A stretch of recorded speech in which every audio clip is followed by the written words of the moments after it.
Oh, like your shirt.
That's our ticket, right? All we need is that QR code. Yeah, that'll work perfect. Okay. That'll get you your little ticket and a bag tomorrow.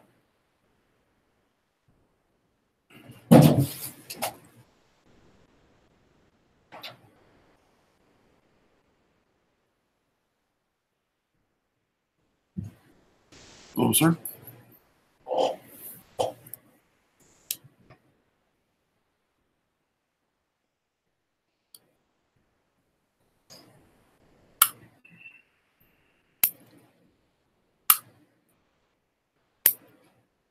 How's it going today? Good. How you doing? Good. All right. Nice day out. That turned on? Huh?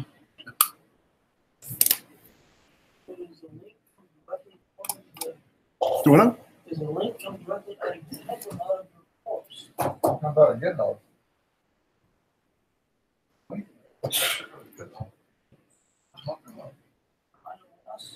Well, you gotta go to our reports. We're in first. Go to week 10 in class lab.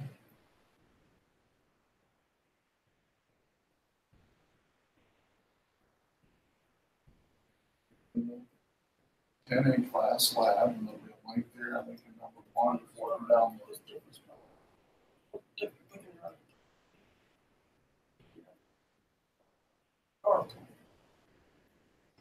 Yeah, that's in the you're going to do it in class. You're going to click on that number 1 there. Before you download it now. Ready? Log in as yourself, make sure to fork it first. Oh, you're trying to call it, you want to fork it first. Remember, it forks to your account. That's you right there, right? Now it's week 10, now you can go over your account. Yep. You have to download week 10 and class lab.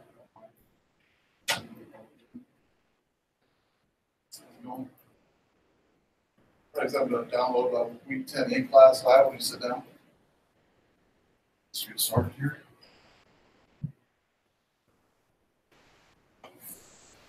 All right. So welcome to week 10. Up on the board is the, you haven't already signed up for it, Tech Expo is tomorrow night from 6 to 8, 14-hour countdown. Give you guys a sneak peek on what you'll be getting when you come in. You'll need to bring your Eventbrite ticket, either printout or on your mobile app if you want. You'll get a nice fancy bag, and you'll get a pen, and you'll get a notebook. It's not in here yet. Giveaways. We're going to have, and I've got one of them here. You guys are the first ones to see this. This is a certificate, 4 credit hours. You have to use by fall 2019. That's pretty cool. Worth what, $420, something like that. Not bad. And then an iPad Mini be given away. What else? Ozlebot and a whole bunch of 3D printed phone holders. I'll show you what those look like. So before you go, I go there. RBCTechExpo.com is where you can register. If you've not yet registered, we have about 80 registered thus far. There is over a dozen local IT companies going to be there in attendance to share job offerings that they have open, internship, full-time, part-time, skills that you might need. And the companies range everywhere from programming to networking to IT security. Illuminatio is one of the companies going to be there. He spoke last year. He has a cyber security company, Joe. Joe's Greneman's his last name. Really cool guy. Started his own company about 3 years ago in cybersecurity. He's always hiring students. So if you're interested in cybersecurity, which even if you have a little clue probably what it is, most of you at least have some clue of what cybersecurity is. He's going to have a bunch of cool stuff on his table on what's available in the region. And then Mike King, that's the keynote speaker. He is from Workplace, and Mike's going to talk about the future of IT in the Rockford region, IT jobs in the Rockford region, and the skills needed.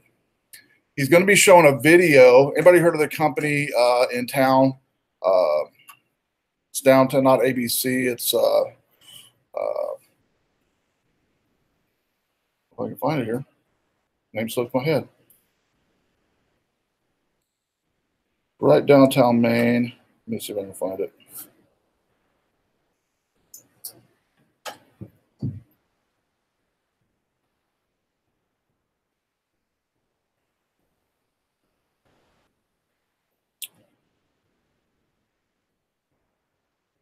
There we go. Supply Corps. You heard of Supply Corps? Supply Corps downtown Rockford. They're going to be, Mike's going to be showing a video from Supply Corps of the stuff that they do. They created a video evidently to recruit folks to Supply Corps. Supply Corps hires programmers, networking administrators, pretty much everything you can think of, cybersecurity, anything you can think of in IT, data analyst, anything IT related, everything you guys are taking courses for here, they hire in that area for sure in all those regions. And I was pretty excited to get Supply Corps. They're really busy, those guys are, and they're the first time being there this year, and they have a lot of opportunities. Supply Corps does. Man, they are growing like leaps and bounds. They'll probably be expanding out of that location pretty soon. They've got multiple remote locations, and a really not an up and coming company. They've been here for a while, and other companies that are going to be there. Just Biscani, I already mentioned, I think a few weeks back. Montel Technology, Ray hires quite a few students of ours. Generator, Phil Fontina or Fonfera. He's from Generator 8. It's a Beloit incubator group that trains students like you to learn how to create an LLC, a business LLC, and to pitch an idea and to get funding. They fund about $500,000 each year of projects. So they train you for 6 weeks. You go to Beloit once a week. Then at the end of the 6 weeks, you pitch to a group of people that have money. And if they like your idea, you get funded. And so it's pretty cool. And it doesn't cost anything, by the way. Normally it costs like $5,000 to do this. It started out as some students at the University of Wisconsin-Madison started about 5 years ago. Anyway, I've been to a number of events where I'm there to just judge ideas and stuff like that. Awesome ideas, all of them are. Really hard to choose sometimes. But they're going to be there. Already mentioned Supply Corps. Entree Computers, Mike Roski, he's going to be there. He hires tons of our students. And just to give you an idea who Mike is, when he hires students, he gives me his cell phone number and says, give your students my cell phone number and have them call me. That's the type of boss he is. And he hires them on the spot. How many CEOs get out their cell phone number? And so Winnipeg County IT department, they're the first time going to be there. Gus Genter, I worked with him for a few years here in town.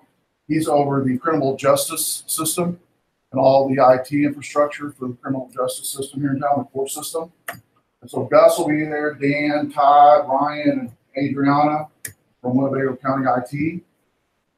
Delaney Drafting and Design will be there. Russ Delaney, he has a 3D printing company, and he has a pretty cool giveaway every year. Forget what he told me he's bringing, but it'll be something awesome. He'll print something awesome that you can probably buy on eBay for like $1,000. Last year was a $500 item he printed and gave away, a Star Wars type of thing. The Star Wars just came out, so one of the Star Wars movies. So Russ is a cool guy. He actually, everybody into Thor movies, or you've heard of Thor? One person that heard Thor. 2 people, 3 people. Okay, yeah. All right, you remember, the hammer, right? Paramount hired Gus, or not hired Russ years ago to create the prototype for the first hammer. He printed it out. He worked in an Eldon 3D printing company, and so he's been around for a number of years. Great guy. He teaches 3D printing, so he'll have literature there, I'm sure, on courses he's teaching, because the courses he teaches, at the end of the course, you literally take home a printer that he just taught you how to use. And he's been doing it for like 1 year. I mean, awesome guy. He's one of these types of guys that will spend that extra amount of time with you to help you on whatever you need help with. So he's going to be there. Russ is a great guy. His table is always busy. It's hard to keep students away from that. Then let's see, Lions Consulting. Greg Morrow's first time going to be there. Lions has hired a lot of PhD students of mine over years. They have roughly 8 students right now that have been there. Everything from programmers to managers. And they are from Texas. They've been about 5 years. And they just moved to a larger building. And again, awesome company, PHP. They program on a platform called Magenta, PHP platform. But we don't teach Magenta here. There's so many platforms to teach PHP all on. So what they do is they take students that get hired to Chicago and train them in Magenta for about 30 days. Pay for them. RBC Career Service will be here. Brianna and Will Ashford. Trek Design. Trek is a mobile app development company that is always needing interns. And I've known Sam for a number of years. They used to be a graphic web-only company, but now they're into mobile app development as well. And then Illumination.io, Joe Granneman, I mentioned him. Cyber. Rockford Park District, Jeff Jenkins, he's an RBC graduate. He's going to be there with internship opportunities they have available. And then Workplace, Michael King will be there. So those are the companies that will be there.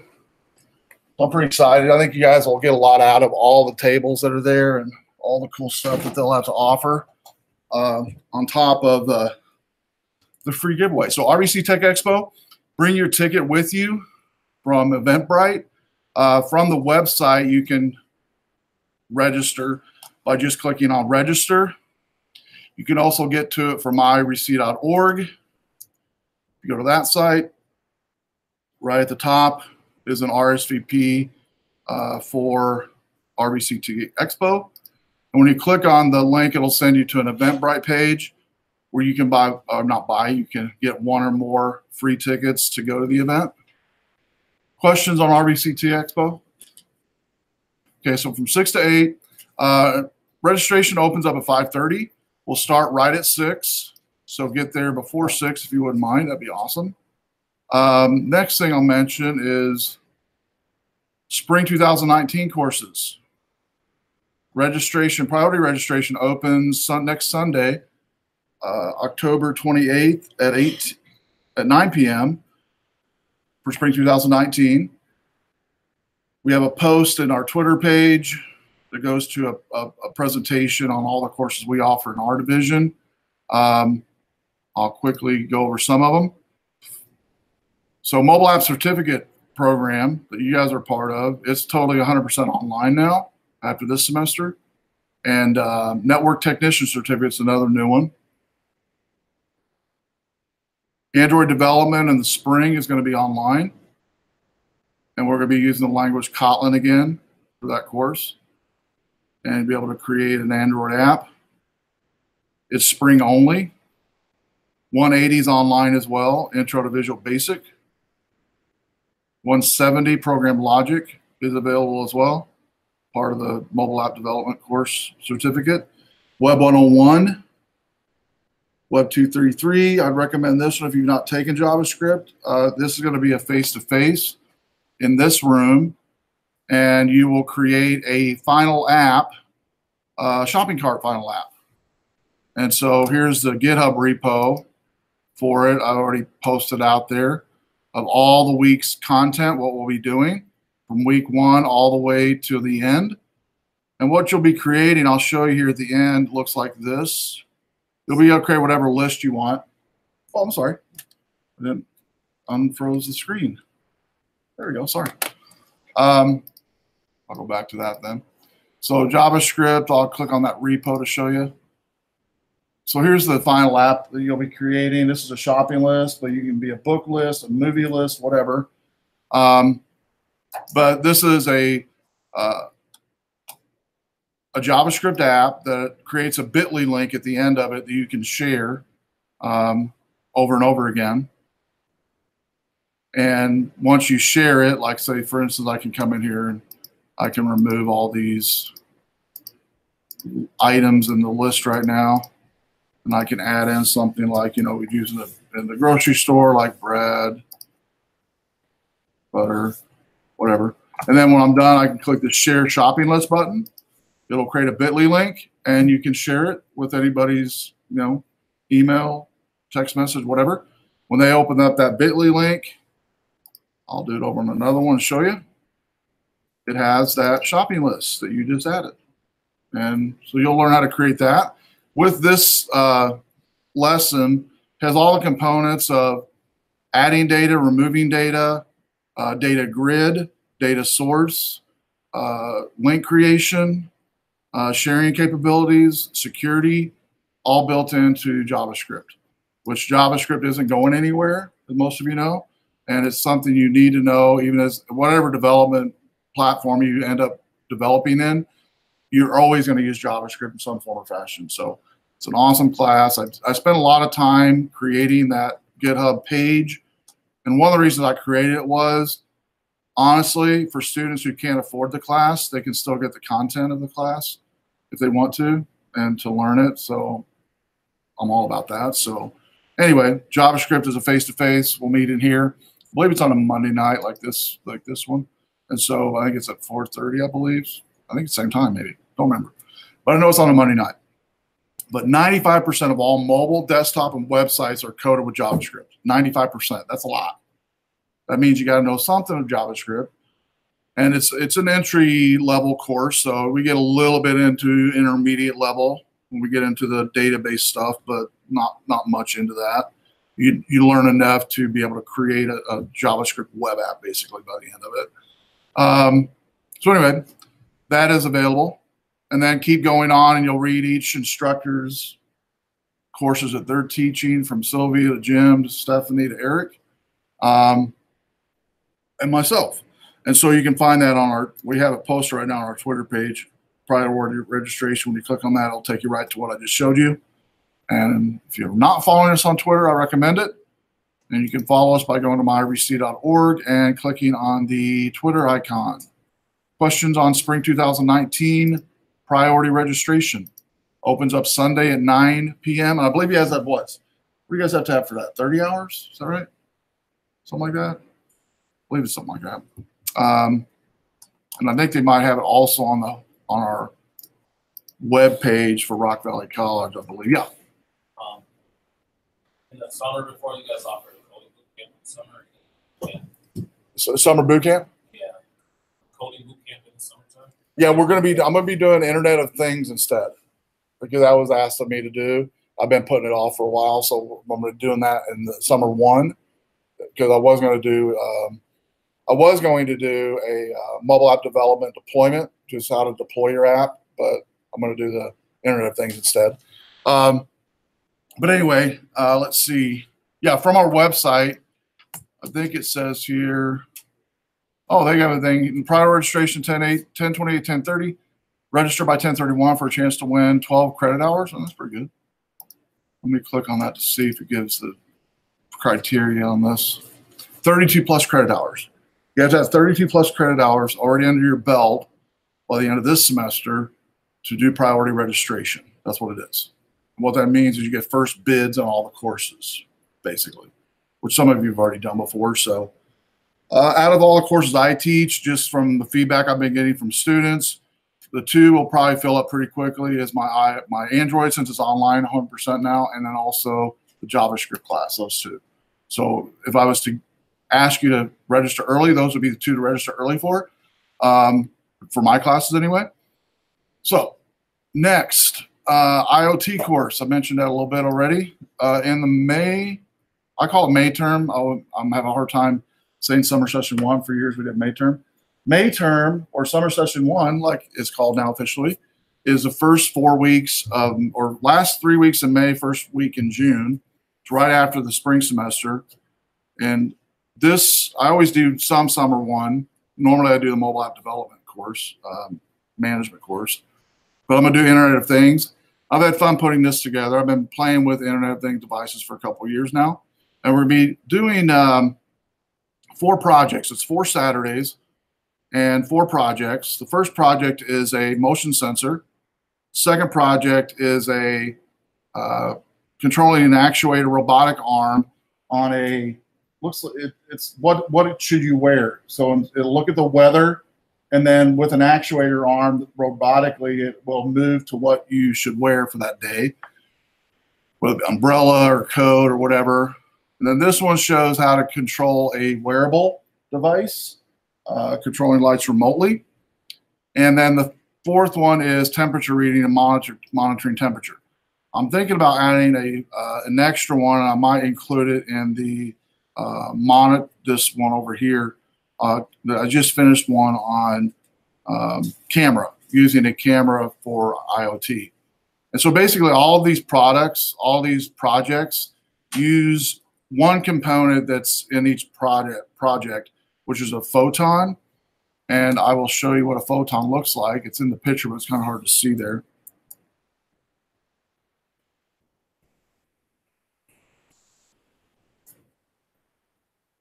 Particle.io is the company. You might have heard of Arduino before. We'll be using Arduino when it comes to the motion sensors and all the sensors for each one of the 4 projects. But one of the downsides Arduino didn't have was the Wi-Fi connection, cellular connection. You had to get what's called hats to add on to them for it to work. Well, this company called Particle has been around for a few years. And what they've done is they offer a product or products where you can order, you can do Wi-Fi, you can do cellular through these Particle products, and they're called photons. And so I will show you an example here of the Wi-Fi. I have a dev kit that we'll be using. In the dev kit, it has in it the Wi-Fi photon, a breadboard, and then all the wires needed to connect whatever sensors you might need. So you'll notice as on Wi-Fi, which start out $19 for the Wi-Fi. I'm working on getting a grant where students don't have to pay for anything. Each one of these projects costs about 30 bucks. So there's the photon right there. That's what it looks like. It's literally about the size of, double the size of a postage stamp, roughly. Take 2 postage stamps, put them side by side. And it has built-in Wi-Fi in this one. This right here where I'm circling is the power source. And over here is a reset and Wi-Fi connection. Here's the chip. And then it has different points of connection that you plug into the breadboard for power, ground, and usually at least those two, and usually a couple others if it depending upon the sensor that you get. But once you get this photon set up, it has a mobile app you connect it to, and then you can connect it to other services that we'll be using, like Send-To, like Notification.io, Data.io, and these are all services that allow you to set up notifications and triggers for your photon devices, for your IoT devices. And an IoT device basically is anything connected to electric. You can basically, well, not even electric, we'll just say anything that can be sensed, you can put a IoT device on, whether it be heat, whether it be time, whether it be location, those type of entities, which pretty much includes everything in your house and in business, right? Inventory. So in examples of popular IoT projects, besides the one I just showed you, was come into your house. It can determine you're a mile away from the house and start turning lights on. These devices can open up your garage door, unlock your deadbolt to where you're literally just walking through the house and things are opening up for you. Bill Gates was one of the first folks that did this. As you can imagine, we had endless supplies of money back then, still does. But now it's in the hands of all developers like yourself and me that we can do whatever we want to with it. The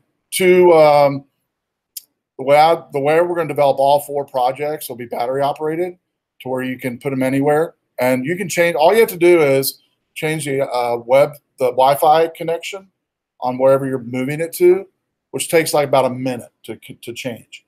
And you can do that through the mobile app. And so you do have to press the reset button on it, but that's about it. But what's the cool thing about the Wi-Fi, if you set up, it'll remember up to 5 connections to where you can literally move it to 5 different locations, and it'll remember those locations for you. And so, but anyway, that's what we'll be doing in May, summer 1. And priority registration for that will come up sometime in the spring, but might just keep that in the back of your head. And the website is rvciot.app. I won't go over all of it, but it has a lot of cool information about what IoT is, saturation in the market, and adoption to all the projects. Cool? Questions on rvciot.app. And I think I might have mentioned to you guys last week. I know I mentioned in one of my classes. The .app domain that I got for this, it comes with SSL security, by the way, if you're into domain purchasing, which is usually about $75 a year. I got this .app domain for $17 a year, and it comes with SSL certificate, which pretty much all your websites are needing to go that way anyway to get SSL. A lot of your browsers like Chrome and Firefox are one day not too long down the future are going to be blocking sites that aren't HTTPS. It'll be, have a workaround basically for those that aren't. So anyway, those of you that are web gurus or like to buy domains, .app is definitely one I recommend, and it's pretty reasonable to purchase too. Not too bad. Okay, so this week I put up on the board for us to fork and download week 10. But before we do that, while you're doing that, I'm going to go over the document for week 10, if we could here. Oh, and by the way, if you can come early tomorrow, like I know 5:30 is registration time, but if you have nothing to do tomorrow before 5:30 and you want to kind of help out, I have my 1:30 class helping.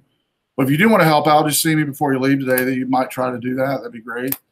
Won't be a lot of work to do, but maybe moving a box here. We'll have pizza delivery and maybe moving some bottles of water, tables, stuff like that. So if you want to help, that'd be awesome. You don't have to, but if you could, that'd be great. Last week we went over website creation for your GitHub, or using GitHub.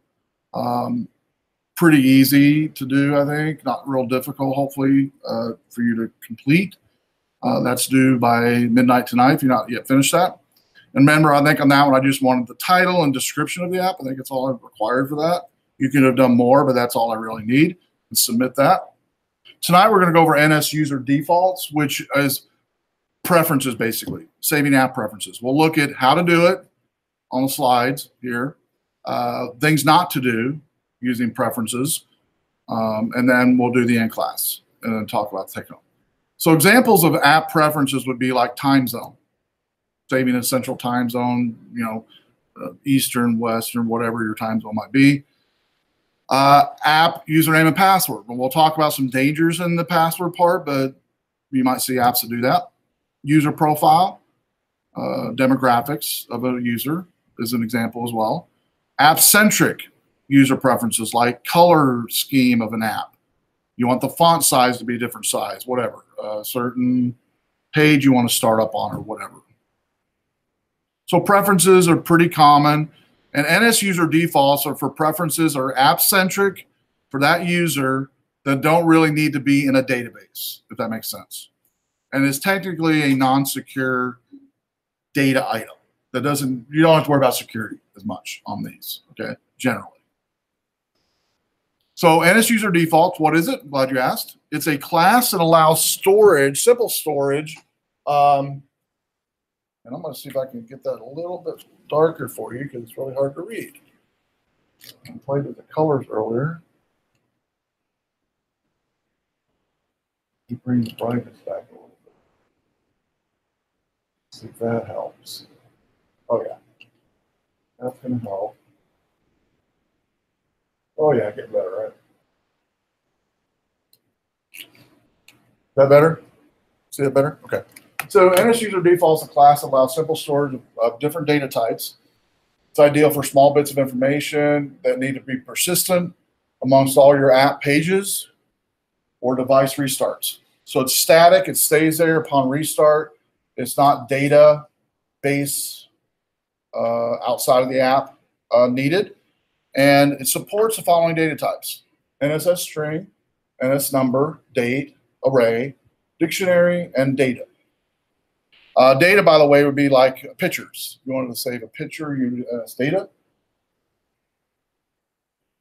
So NS user defaults should be used to store small amounts of data like user default, city, state, zip, so that the next time they open the app up, they don't have to enter this in every time. In this case, it would be overkill to store this type of data in core data or other complex mechanism.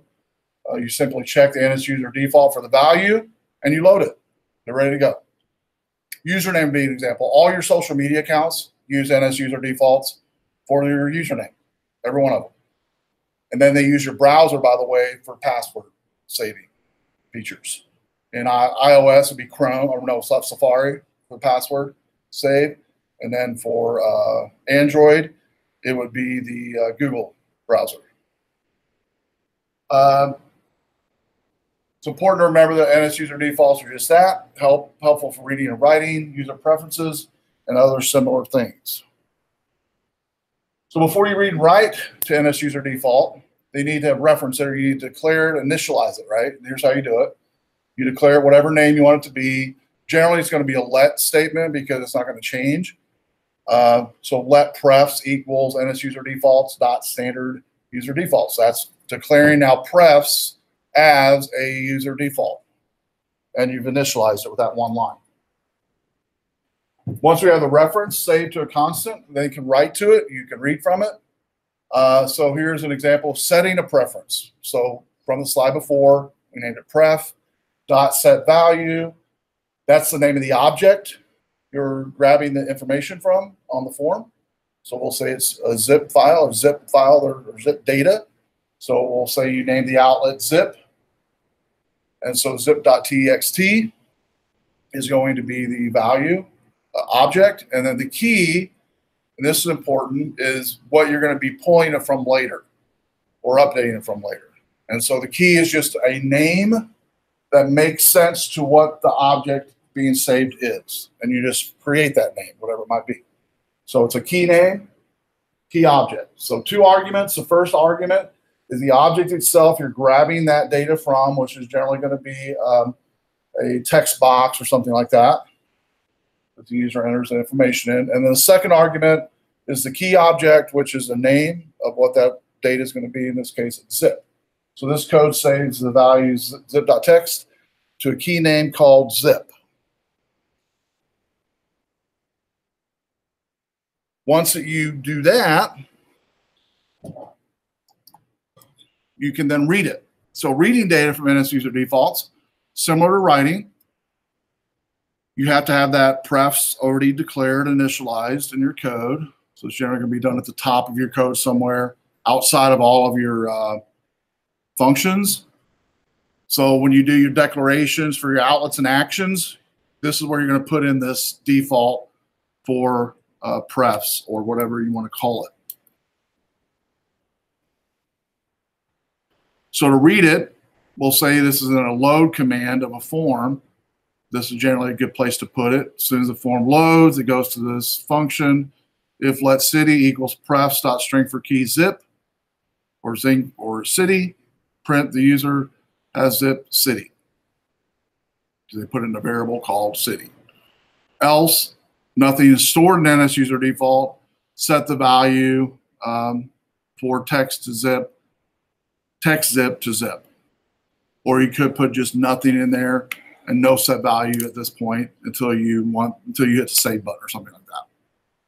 But it's determining right at the front there on the if statement if a preference key is called zip exists for prefs. If it does, it prints it out. If it doesn't, it saves a preference. Don't store data inside a NS user default. Sensitive data inside a user default. Data stored is in plain text and can be easily read by anyone with half a brain and an iTunes cable. If you need a persistent username, password, or other sensitive data, you should use a keychain. Now, I have used in the past a number of times usernames saved as user preferences and then put the password in the database. I've done that before. Or put in an ID as a user preference. Just password in the database. Don't store large files in the NS user defaults. Technically, you can do it, but it's not efficient because it's going to be more back-end stuff for your app to load when it runs. Because the NS user default stores data in a property list, the entire file is read and written out when you access it. If your file and data barely changes, you may be wasting resources accessing it this way.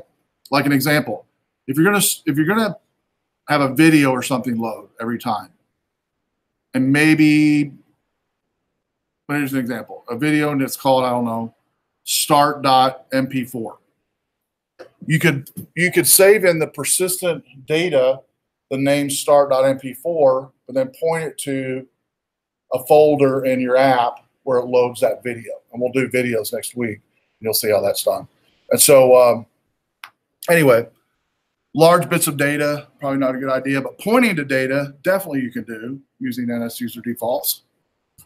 Pointing to a database, pointing to a website, whatever, you can do that. But again, small bits of information. We've done some core learning, core data stuff already. You're going to use that for larger data, more complex data. All right, we've already done classes. So what we're going to do now is we're going to jump into the in class. You're going to fork and download week 10, if you haven't already done so. And so week 10, fork and download it to your Mac, open it up. And in here, we're going to make some changes to it by adding one more preference once it opens up and runs. Then I'll have you upload the changes to your fork repo just for practice, and then just post in here, do you understand how preferences work? Hopefully everybody says yes. And so click on this link to get to the GitHub, fork it, download it. I've already downloaded mine. Once you open it, make sure and change your team to none if you haven't already done so. You want to try to open mine? I don't even get to that. Okay, sign up.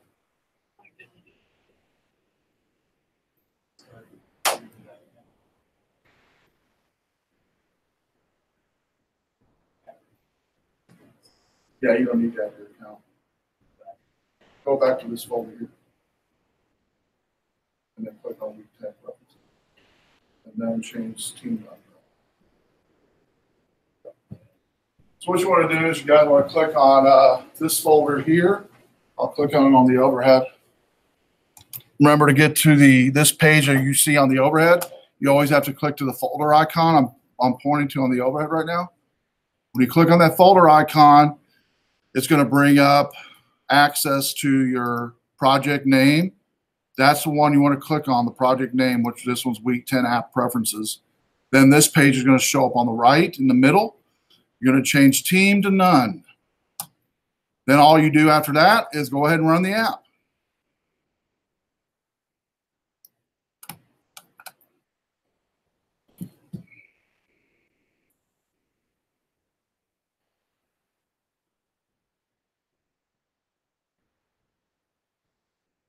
Good, team to none, you got it. Go ahead and run it.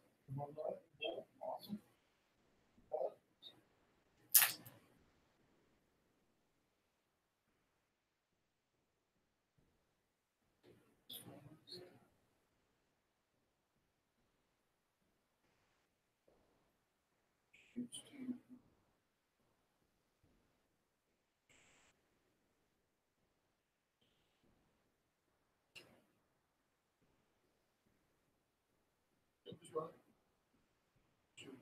Should see the simulator start popping up here in a second. I can find the iPhone X R.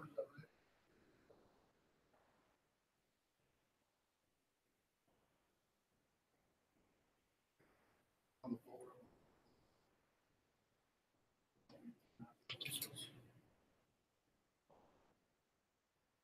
Change that team.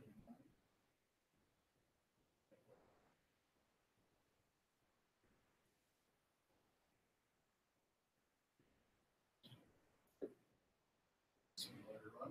Cool. Simulator take a few minutes as always. Once that runs, then we will go over the code, how it looks, and then I'm going to have you add in one more preference for this one to show you can do it. Not real difficult to do. This one, the default one here is, I think, name, and then choosing your year of birth. As soon as it runs on yours, or name, email, and year of birth, as soon as it runs on yours, you can go ahead and enter that information in, your actual information, and hit save if you want to.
Okay. That's good.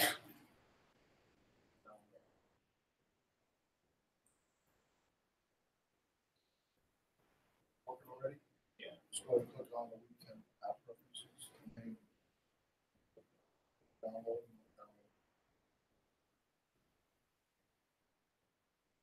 Yep. That's it. Extract it for you. Set your folder.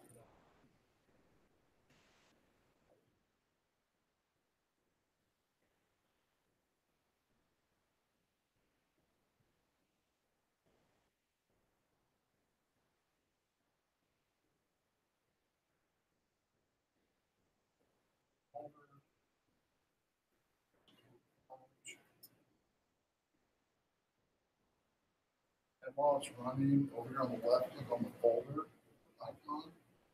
Click on the project name at the very top. Then change the team to none in the middle. After you start indexing, you can go and hit play.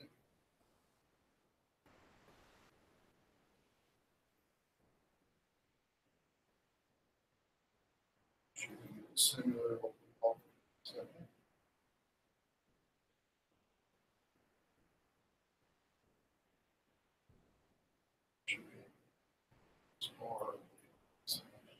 Cool. All right, so once you run it and you put your information in there and hit the save button, you can go ahead and stop the run in Xcode by hitting the stop button. Run it again, and it should remember your information when it runs a second time. You shouldn't have to enter it in again because it saved your preferences using the NS user defaults, like it did mine. So your name should be in there, your email should be in there, whatever birthday you chose should be in there as well. And you could change this to something else. Like I could change mine from the 11th of August to the 12th. Hit save, stop, run again. And there it updates it. Okay. So back end of this is pretty simple. If you'll stop the app and go to, first of all, the main.storyboard, we'll see what objects I put on here.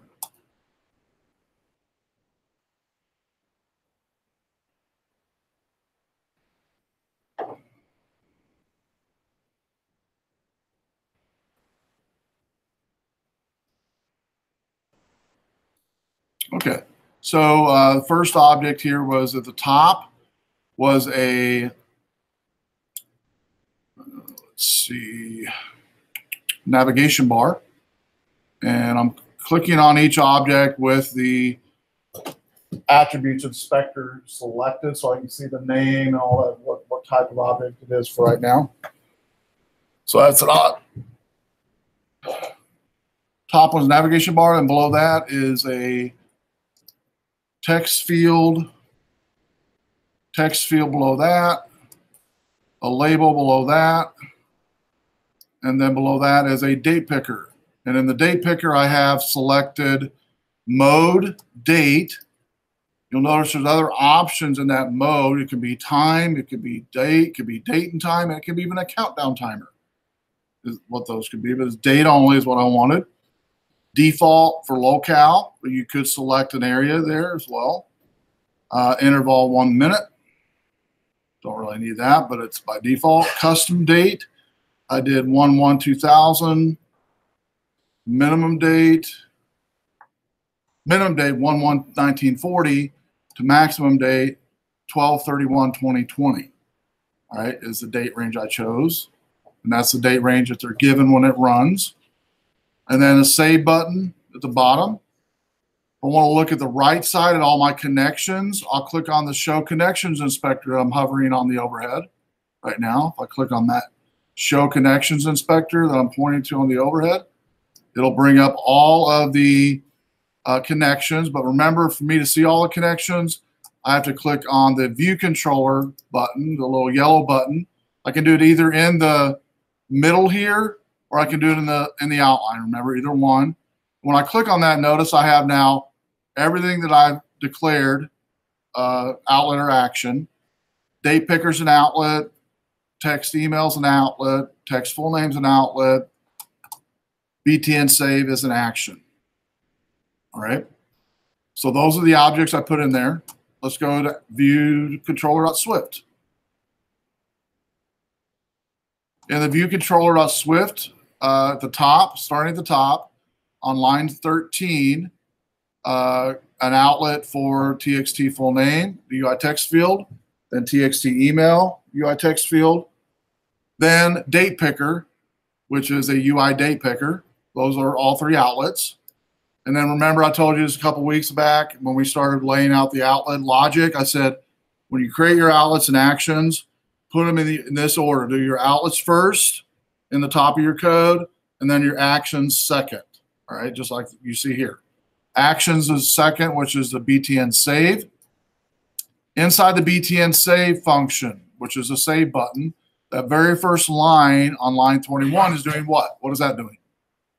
It's a user default, but why do I need to do that line for defaults? What's the purpose of that line? Anybody remember? Setting up your- What else? setting up your variable. Yeah, setting up the variable, initialize the variable. Good job. And so that's without that, without initializing the variable for defaults, I can't use defaults later on down the next line, which is 22. I'm now setting the defaults for the first key, which is full name, to the txt full name.text. Second, txt email.text email key. And then 24, here's how you format a date. Declaring a date formatter as a date formatter. And then notice the next line, 25. I'm telling the database or the app, Swift, what I want that date format to look like. And you can do whatever you want to on this one, by the way. All right. Notice on this one, I'm doing month, day, year.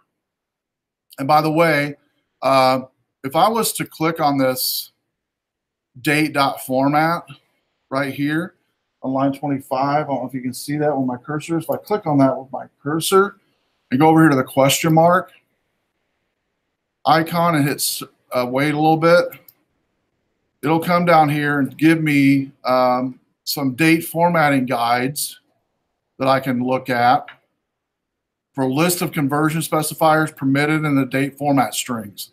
If I click on that, it'll bring me to another page, website probably, to give me some examples of what type of formatting you can use. I'll wait for it to load here to show you. But any variable, by the way, in Swift, any variable declaration, any type, when you click on it in Swift and go over to the right side and hit question mark, it'll give you a quick help on that variable or on that method type. Like in this case would be the date format type. So let me click on here and see what it gives us here real quick. So it's Introduction to Data Format Programming Guide for Cocoa. It goes over, I'm particularly interested in date format because that's what we're playing with here. So I'm gonna click on date formatters, come down here. Do what now? What website is this? Oh, it's actually from Xcode. I basically just clicked on, with my mouse, I clicked on date formatter right there on line 25. Went over to the right, click question mark, and inside a question mark down here, there's a link called Date Formatting Guide. It'll launch a web page. It'll basically, it's a built-in help for you. I mean, you could Google it as well and find it on, you know, multiple websites of examples, but this is another way to find examples in your programming to help you out. So here gives some examples of formatting. I'll keep going down, I'll get what I want eventually. Here we go. So here's an example of the formatting for year, month, date at hour and minutes. So it gives you examples of that, and then goes down further on custom formatting. Like if you want just the 3-digit month, 3-digit year, or no, 3-digit day, 3-digit comma, 3-digit month, space day. It gives you examples for that. So again, it shows you all the different parsing and examples. That way, once you read all this, you can figure out what you want for your date format. I ended up wanting just the MMDD, month, day, year, which is what you're getting when you run the app. Month, day, year, that's all I wanted, okay? So that's the formatting that I'm gonna grab. Now watch the next part. That's the formatting. We've not yet even hit the date formatter. We've not hit the date picker yet. That's the reason I'm mentioning this. So line 24 and line 25 is just formatting the variable called date formatter to be in the month, day, year format. Then line 26, we then grab the date from the user when they've selected the date, like my use. So I'll select mine to the 13th here. They've selected the date. Now I hit save now. When I hit save, it's going to this function here. Now it's on line 26. It grabs the date, puts it in a variable called new date, and then it saves it as new date for key B date, all right, and then prints out in the code at the bottom what the date was chosen, synchronizes the date, and then it's chosen. Now, where the formatting occurs, by the way, is on line 26, where it says date formatter.string. It formats what was chosen from the date picker on this line here. And it's going to kick in the database or save in the preferences database, the US user default preference. It's going to save it in this format here. And when I run this, let me show you if I can show you on the overhead. When I hit that, I'll have to show the bottom thing here. So let me run it. I want you to notice the bottom of my screen when I'm running this now in a second. I'm going to put a breakpoint on this line 26. By just clicking on a line here, by the way, you can put a breakpoint on them to stop it. I'm going to put one on 26 here just to show you to stop it. All right, so I'm going to change this to August 14th. I'm going to hit save. I'll get a breakpoint stop here in just a second. There it is. So let's look at this so far. New date has yet to been empty right now. You can see I put my mouse over it to show you. New date is empty. It's not yet went on to 27 yet. But if I hit the F6 key on my keyboard, it'll go to the next line. Now let's see what new date is. New date is August 14th, 1967. Okay. But we're getting ready to get something here at the bottom with this print statement on line 28. But line 27 is going to save it to the data, to the user data preferences. Getting ready to do a print statement here in a second. There it is right there. Now notice that's the data formatted, by the way. That's what I want to show to you. See that ugly date there? 1967 08 14 0500 plus 0000. Okay, that's the date. You don't want that saved as your data. So that's why I formatted it. Okay, that makes sense? The other thing, when you're saving your data, the defaults.synchronize. That's going to synchronize your database and clean it up, which you need to do anytime you're updating or saving. So I'm going to hit F6 again.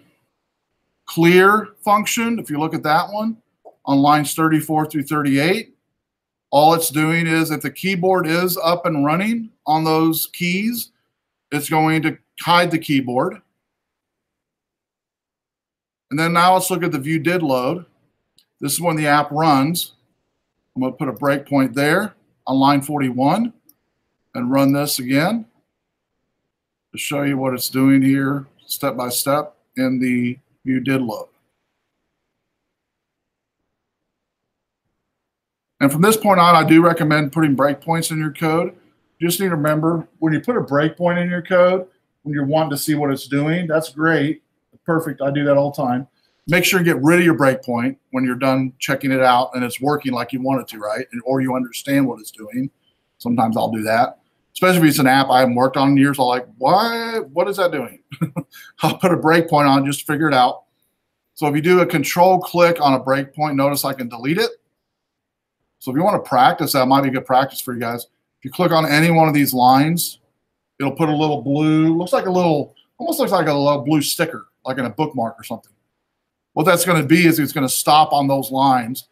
And the easiest way is just control click on each line, and you can double click and name it, but I never use that. I don't ever do that. I just delete. I add them or delete them. And the way you add it is basically just clicking on the line. I'm going to click on that first line, which I already did. And now I'm going to go ahead and step through it. So the first line sets the default. Notice it's right now. And the way I just did this, by the way, if you look on the overhead, I just put my cursor on the word defaults. And notice when I did, it gave me a little pop-up. And by putting your cursor on there, I also clicked on it. I hovered over it and then clicked on it, and it popped up this little pop-up. This little eye will tell me what's in there right now, which right now, you'll notice there is a value in there, and it's basically the value we're getting ready to see but it's in hexadecimal format. Okay, it makes no sense right now, but there is data in there, right? Because we've saved data in there. We know. Let's go next. Okay, defaults.toString. Same exact data that we've got so far. Says if defaults.toString full name is not equal to null, which is not, then it's going to go into this line 43.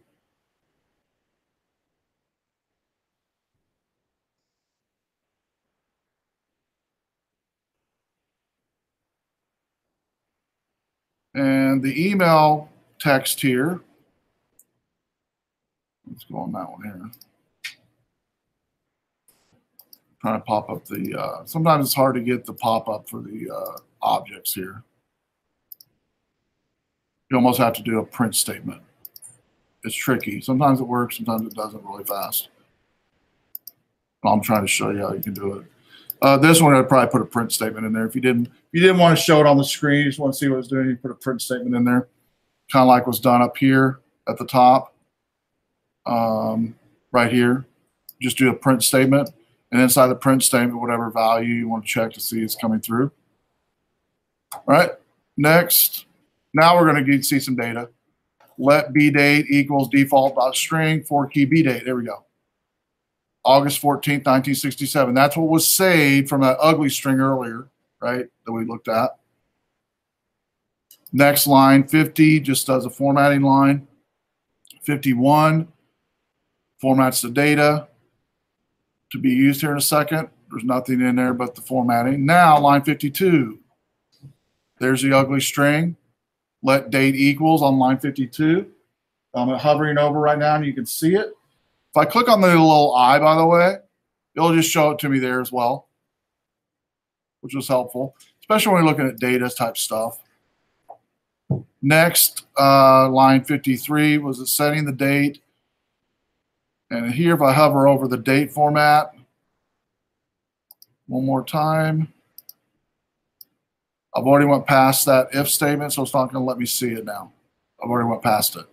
This variable, these variables are only available while I was in the if statement. I've already went past it. And all I'm doing is I'm stepping through the, so this is stuff you never see, by the way. And literally you're not controlling anything, you're just viewing what the app's doing behind the scenes. It just happens. It's going through all the back-end data. You generally aren't going to thumb through all that. But to continue on in the debug mode, which I'm in right now, I've been using, by the way, the F6 command, which I use a lot, just to step over each line. Once I figure out what's going on and I either debug it to fix it or just to see how it works, then I can click continue to continue on the app. And then I just make sure and go back to that breakpoint and control click and delete it. Does that make sense? So I recommend doing that on areas that like this where you're figuring out what it's doing, when it's doing it, and even how it's doing it. Okay. One of the things we learned on this was the objects that you declare, the outlets and actions. You're not going to get to see a value, but you will see a value if when you plug it into an actual variable that you declare. You will see a value there. Okay. All right. So what I want you to do is stop the app. We'll go back to the main.storyboard. And what I want you to do is take and move the calendar object. Let's from the birth date down, choose birth date down, move it down, move those three objects down a little bit. And you can hit the shift key and click each one of these like I just did. If you hit the shift key and keep the shift key held while you press all three of these and click all three of these, it'll select them all as a one group. And then you can click on any one of the three and drag it down like I'm doing here. The way I did that, by the way, I'll do it again. I clicked on the label first at the top, press and held the shift key for the date picker, and then for the save button. Now all three of them selected. And then I can click on any one of those three that's selected now and drag it down just a little bit. I want it dragged down just about right there where you can put a new field underneath email. I want you to put a new field underneath email. And instead of having to drag it over from the objects on the right, I suggested duplicating email with the Command D and then bringing it down. And you can label this whatever you want it to be. It can be a phone number. It can be, doesn't matter, whatever you want it to be. I'll put phone in mine. And you will need to create an outlet of that. Enter that data in the save function and in the load function both. And then you should be good to go. Okay. So I added in my example phone. And again, I need to create an outlet for that. Phone.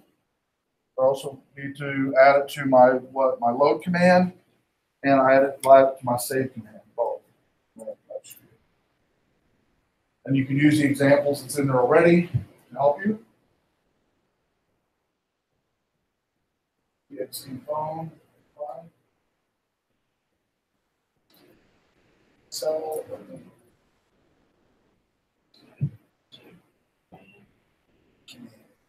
Select first. And I'll help you with the. I'll help you with the click drag thing.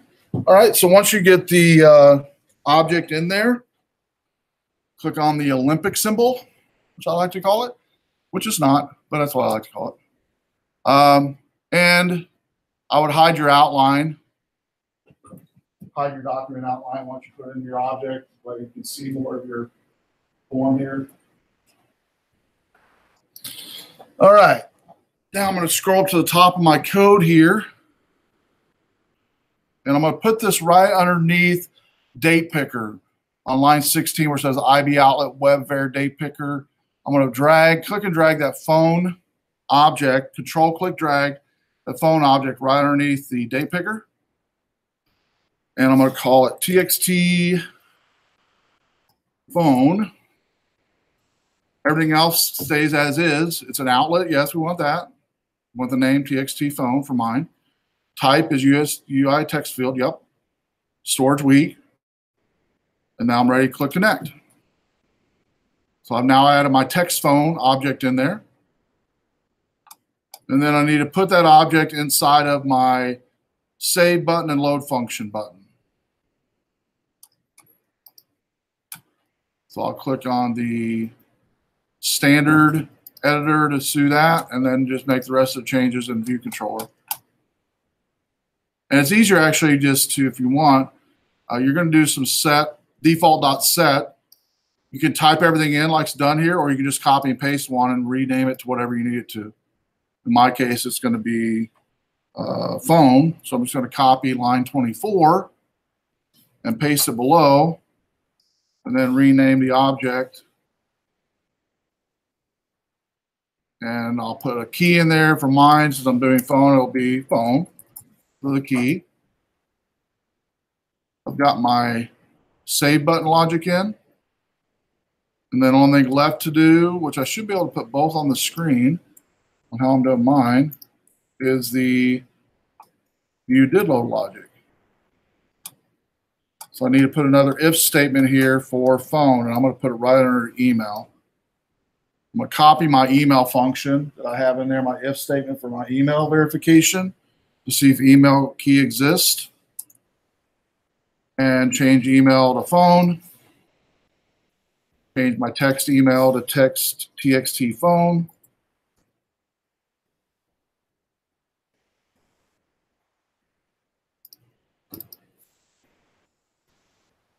And that should be it. So I'll leave that up here for you. So I added in my example, I added a phone field in the BTN save on line 25. How I did that, I just copied line 24, renamed email to phone, renamed key email to key phone. And then when the view did load, I copied my logic for email tests, pasted it, renamed email to phone. This should be fixed here. It should be this TXT phone.text and for key phone.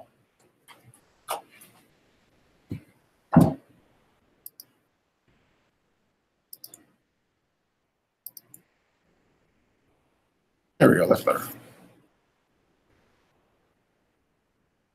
So once you've got those 2 places or 3 places done, you created the outlet, you added the new outlet in the BTN save as a default.set, and the new outlet in the view did load in the if default.string logic. Once you've done that, you can then test it.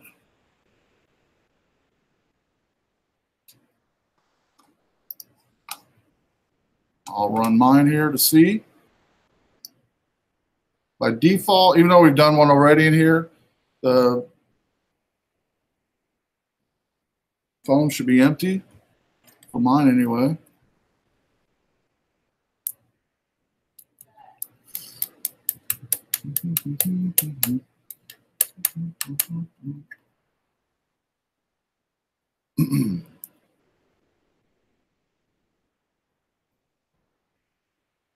Takes a little bit longer because it does recognize you made a few changes.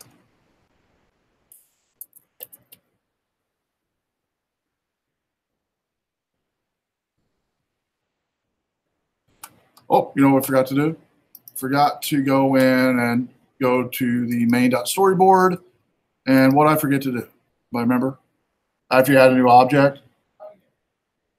Yep, got to do format. So we got to go editor, resolve auto layout issues. We got to do that. We need to make sure and have the view selected before we do that. The view icon, then go editor, resolve auto layout issues, reset to suggested constraints. Then things should show up nicely, hopefully. Probably looked a little weird like mine if you didn't do that, which I didn't.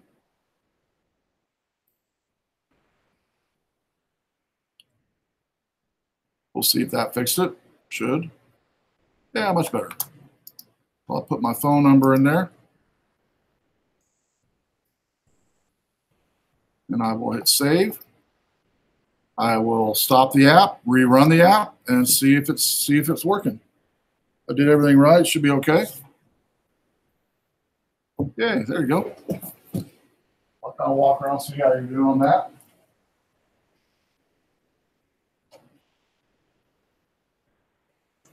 Oh, did you? Okay. So I got my outlet set. Yep. You need what else? No, just outlet only on the new one. Because it's only going to be, you're only going to get data from it and save data to it. Cool.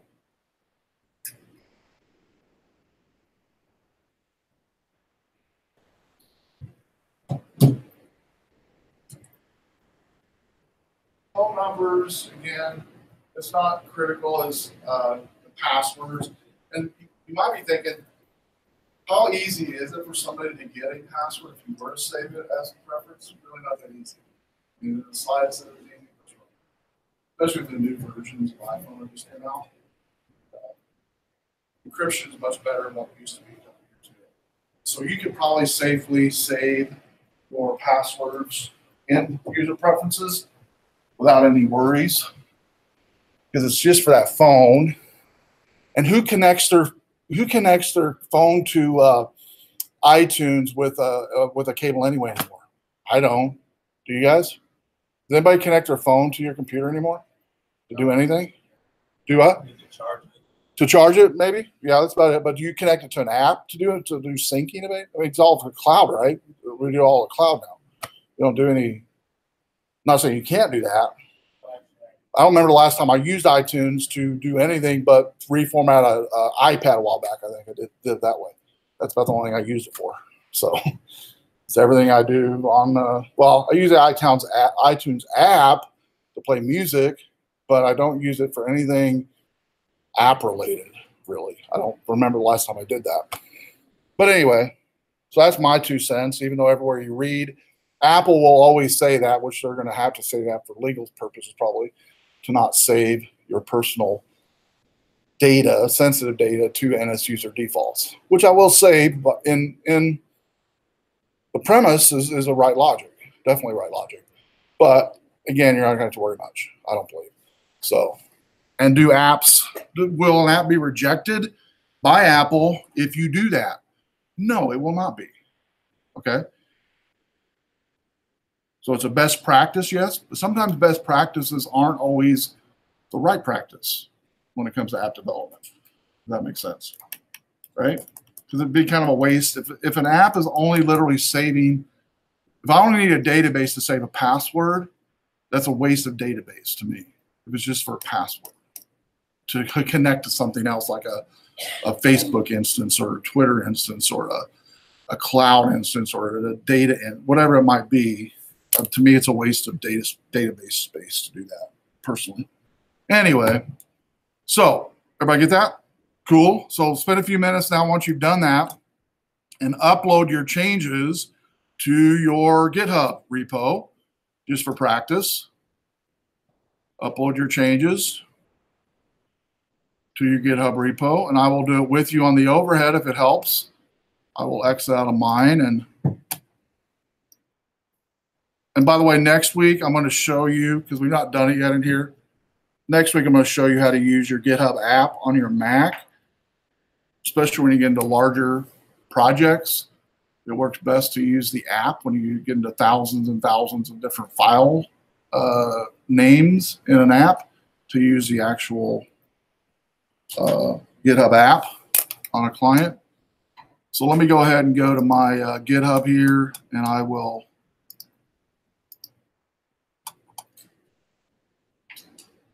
fork this to my personal account and upload my changes I just made. Make sure before you upload your changes in GitHub, in the week 10 app preferences in your account, like mine's my Chukon account, make sure that you close out Xcode. And the beauty of GitHub is when you upload that folder, the contents of that folder, it's only going to upload what changes have been made. And make sure when you upload, you're uploading the root of week 10 app preferences. So I'll highlight what you should be uploading. You should only be uploading that right there in it's the same view, if you can see on the overhead. My local view of what I'm uploading is exactly what it looks like in the week 10 app preferences view in my GitHub fork. Does that make sense? If you just remember that, whatever your view looks like here in Xcode, in the root of the code tab, that's what you're going to be dragging over. So once I get that in there, I'm going to go ahead and go to upload files in my app preferences. And here's where I can drag over those to the folder and the files and drag it in there. And it says here, all of them are already uploaded and ready for me to hit commit changes. Should take a few moments to complete. And again, when you're uploading your changes, you should be uploading only what I've highlighted on the overhead, which is exactly what it looks like in your GitHub repo. And when you're ready to upload, always hit the upload files button, upload file button, to get it done correctly.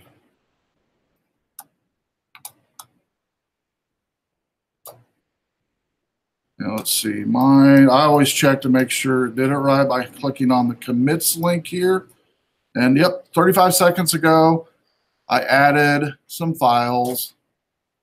And I like to look and see what was different.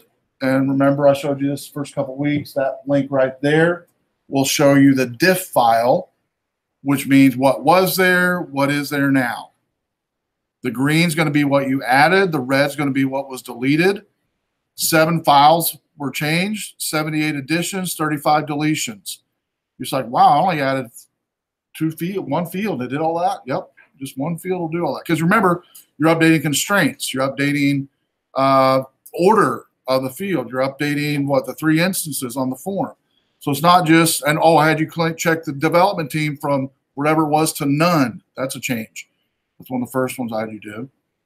So as you scroll down on the page, it actually shows you on each one of the pages in Xcode what was changed, all right, or what was modified or what was deleted, all right. So you can go scroll down and look at it. You can definitely see the file that you added or the field that you added. the constraint differences.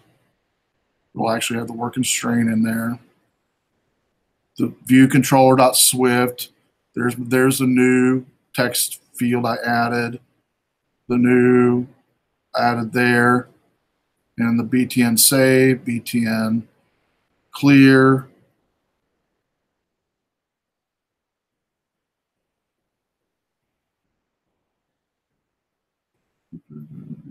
I did not add it to the BTN clear. Oh, I guess I did add it to BTN clear.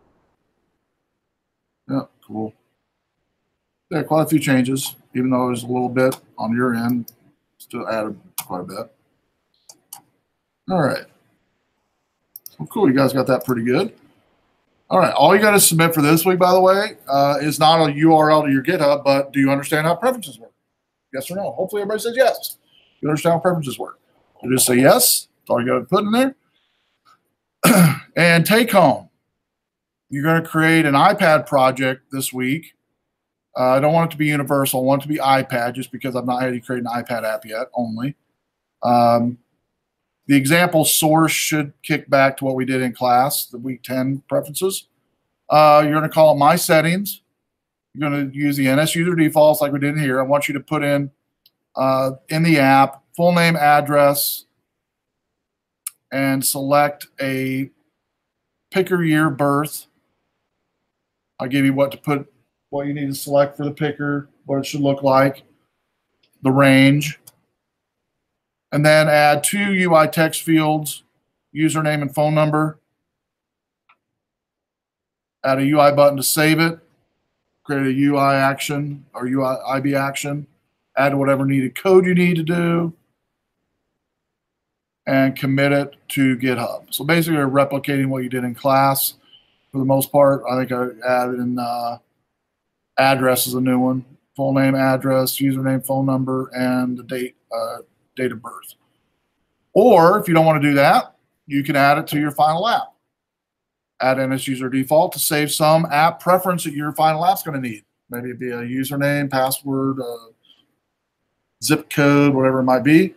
That would be an example as well. So either instance, you're going to submit the URL to your GitHub account, to your GitHub repo, or whether it be the top option or the bottom option for final app.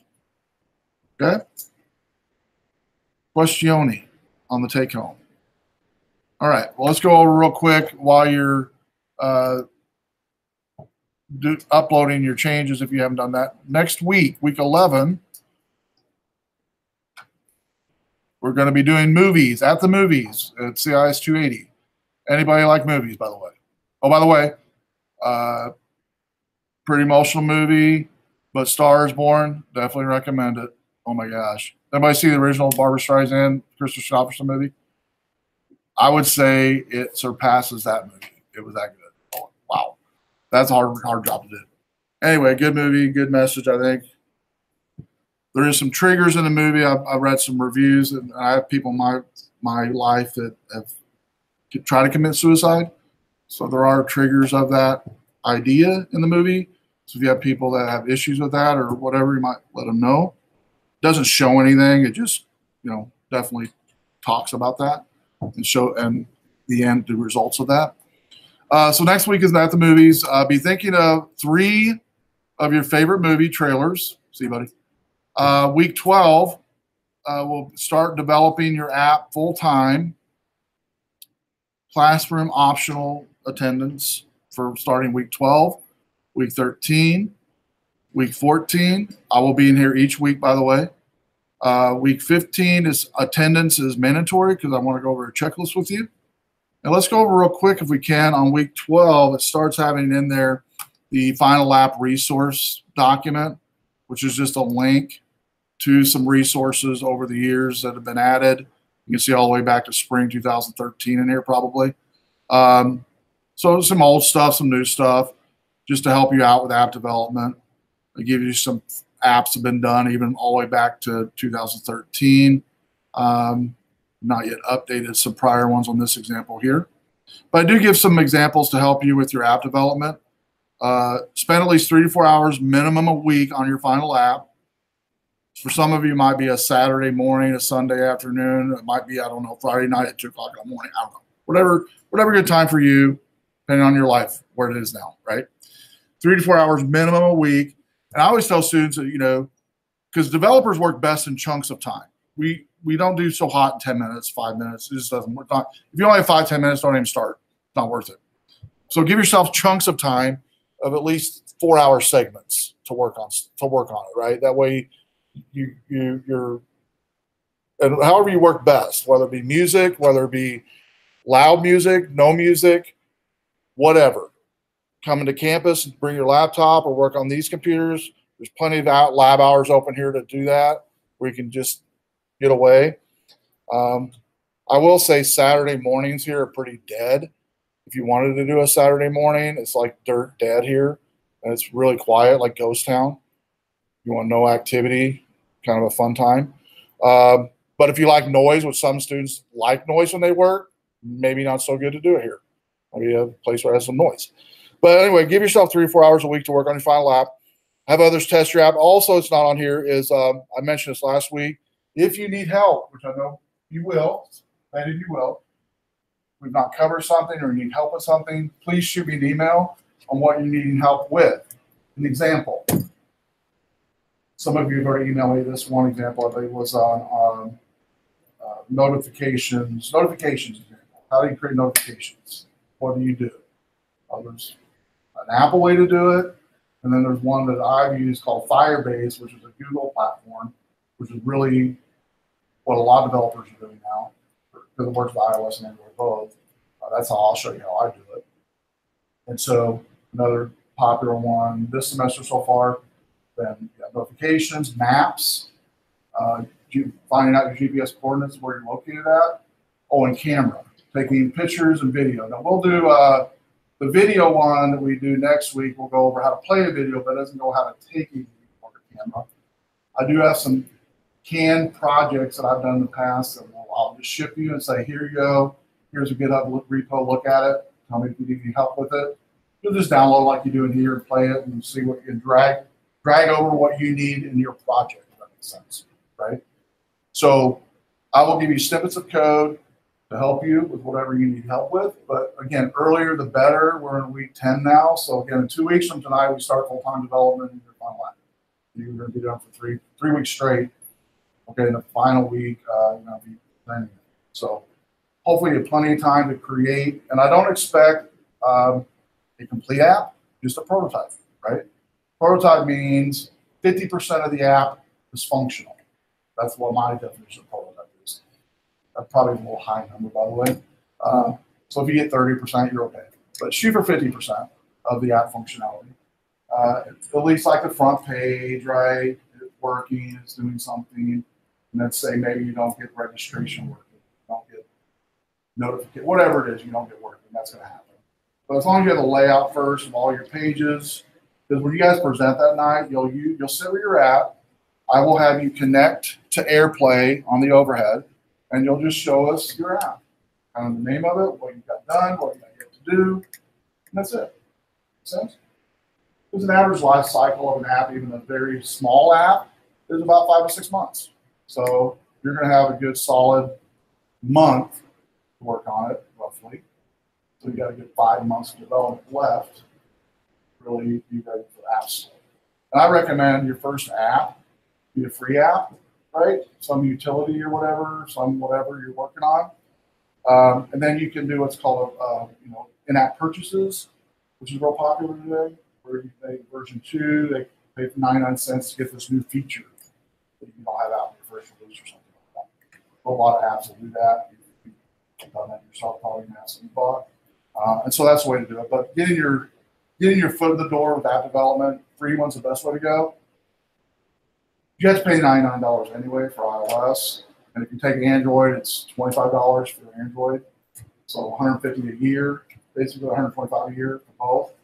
And you're gonna do both anyway. So I wouldn't pay for the $99 development license though until about a month out where you're getting ready to publish. Don't just waste your money to do it before that. That makes sense. So let's say you're ready to develop push your app out in May of this next year. Don't buy it until the 1st of May, last of April. Health-wise, with pushing out, I will, at the end of the semester, I'm going to give everybody a link to the latest and greatest. Here's how you push your app out to iOS steps. They do change quite often. That's normal. The Android's the same way. So I'll give you the latest and greatest steps as of December on here's how you push your app out, right? But when you get to May and you need help, even though we're not offering that May term class with summer 1, shoot me an email. I'll reply back with the latest and greatest steps that I use to publish an app. I know we're getting ready to publish one probably in January or February, probably January. The speech department here on our campus is going to be, we're working on an app for them. That'll be probably published in January. We'll have iOS and Android both for that. And I will say iOS used to change quite a bit. Actually, the one's changed a lot now is Android. They're kind of doing catch up, I think, on security. Like what I mean by that is when you created an Android app, say just 2 years ago, you don't have to answer any security questions. You just paid like $10 and publish it, done. But I think they have too many complaints from users on viruses and malware, whatever else junk came in. So they bumped up the fee to $25, and you have to fill out a sheet of form, like 4 or 5 page form on does your app have this, does your app do this, does your app do that, all security type stuff. Now, do they check that? I don't know, but at least people have to fill it out, right? And they have to shell out money. Developers, they saw a decrease, by the way, Android did in submissions. First month, they increased $25, like 1.5 million, literally 1.5 million new app submissions down to like 25,000. So, free versus $25, or the $10 one, like for general users, you have to pay something that kind of, puts the bar up a little higher and lets people submit. That makes sense. And I know there's Android users in here. I use Android to develop with all kinds of clients and users. But I will say the ecosystem of Android, I've got ways to go, but I think my ideal for Android is all one platform, like the Google Android platform. All phone providers. We did that, oh my gosh, it's so much nonsense. There's 248 different flavors. 248 different flavors. It's insane. But anyway, I digress. So, final app option. I know you already know what you're doing or going to be doing. You have an idea of what you need help with. You don't need to be detailed on what your help is right now. Just shoot me an email and say, I'm going to do my app on this. I think I might need help with this. That's it. That's all I need.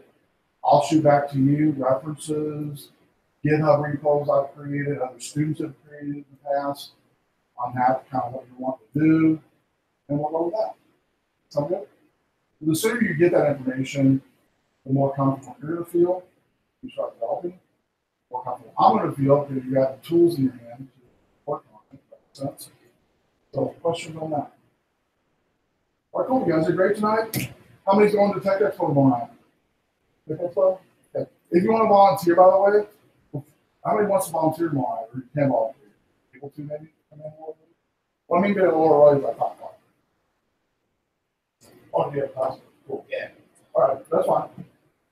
Well, you want to? I'm good. Get a 5? Awesome, man. There will be, and this is not anywhere you'll see on both poster or bulletin board website, there will be pizza there. Every year I like pizza, but if you're going to have an event, you need to do it one of those ways you got to be. But it's just a 2-hour event. It's not just an hour event. So anyway, there'll be pizza there. So that's the question today. Is there going to be vendors at the event? No, but I'm ordering pizza. Oh, okay, that's all good. Students aren't paying nothing. So there'll be pizza and water and a lot of cool giveaways, and you'll learn a lot of stuff about all of it. You'll come away definitely encouraged with the Rockford region as far as tech jobs. Pretty awesome.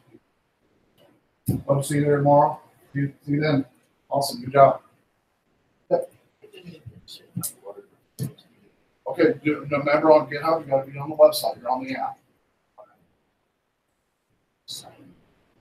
Nope, you weren't, you're on the app. You're in the app right now. You need to be on Chrome, GitHub.com. There you go, right there.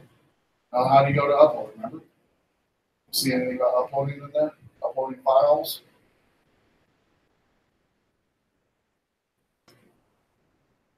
We're getting close. Keep going.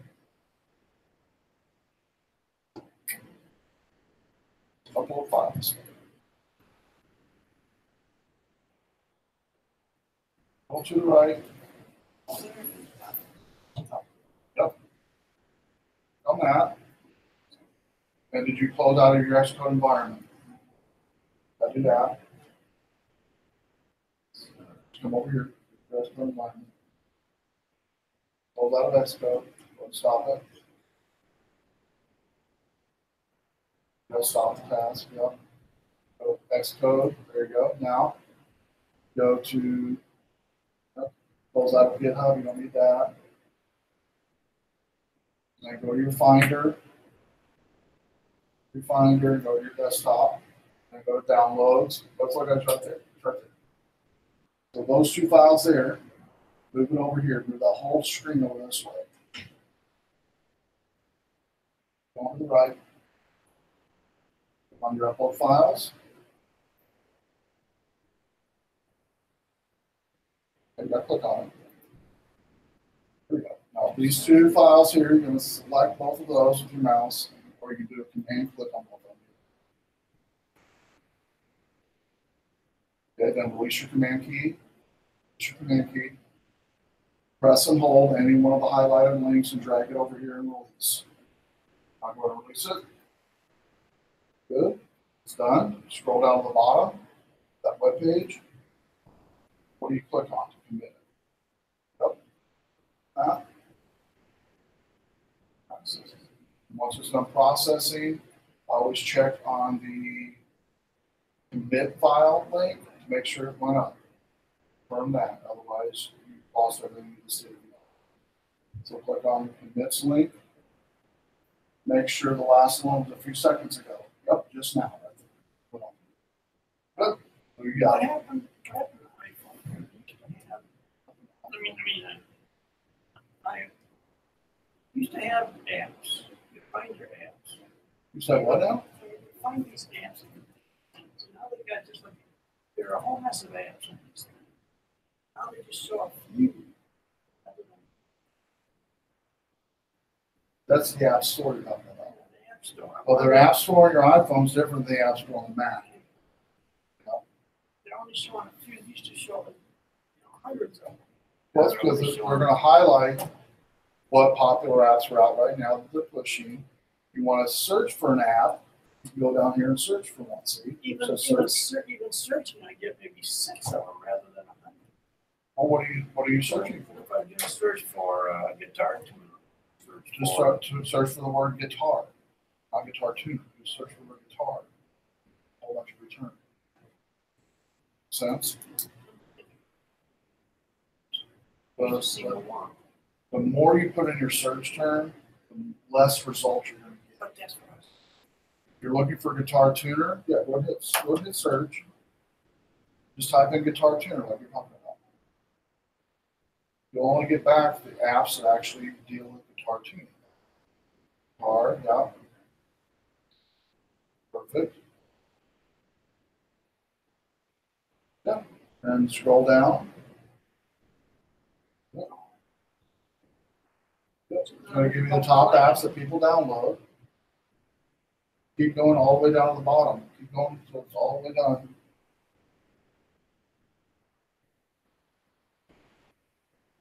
Yeah, that's all the apps that are out there right now that are that have guitar tuner in the app description. Yep, that makes sense. What about a curated thing like some people have best this and that to buy the best group to buy? Oh, like a review website on apps? Yeah, there's some good ones. Let me show you. I'll show one on the overhead that I use a lot. Then I'll have you jot it down.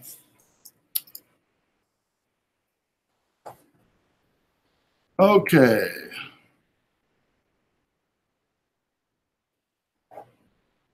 Couple of the there's a non-Apple reviews, which I like to look at. There's one by CNET, one by PC Magazine.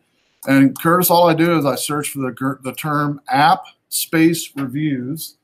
But if you're wanting specifically one for like Guitar Tuner, Or if I wanted to make a site like that, would be oh, you could do that. Yeah, you could definitely do that.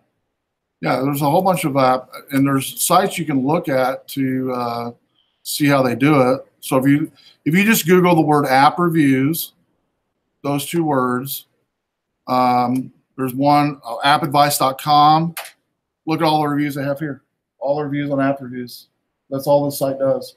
That would be a good example to help you to show a site that does it already. They have on here latest apps, top lists, best apps, best games, apps gone free. Yeah, and then you can look at by category on this one. So you can come over here and search by category, by latest. Yeah. And this one's going to have games on the forefront because games are the #1 app category. But the other one is Apple's own reviews. There's, yeah. You can search for Apple has a website for their app, like top apps.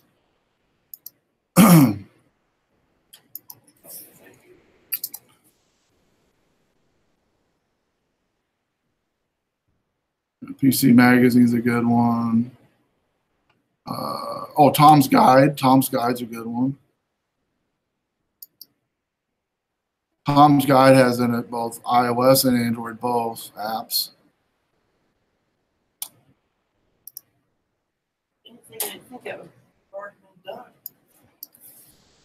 Well, the one that is lacking is I'm guessing you want to do one by like category. There's not a lot of good ones. There's a few of them out there, but there's not a lot of them on like choosing a certain category. Like Apple has categories you can choose from in the App Store, but it doesn't give like reviews. It just gives the developer's description. Then you can read user reviews, but sometimes it's hard to pick through. Yeah, sometimes they're hard to pick through. So there's a lot of different examples. So, you know, I would create one that's unique, that's not really out there. Like an example would be, you know, if you're wanting to deal with apps that only deal with music, apps that focus on music, that would be unique. That okay, you're gonna review apps that help people create music, learn music, and everything in between. Maybe something like that. That way, it's kind of in your area, like you like to do anyway, and that would be a unique app that people would find helpful because there's nothing out there like that does it right now, right? So be unique in your decision and focused, and then you can give your personal reviews on these apps that are dealing with music. That would be an example, and that's not being done right now. Now you could use these other sites to help you with the layout and how they search and stuff like that. That would be helpful. But the idea that you just had for the music app search, would be a unique idea.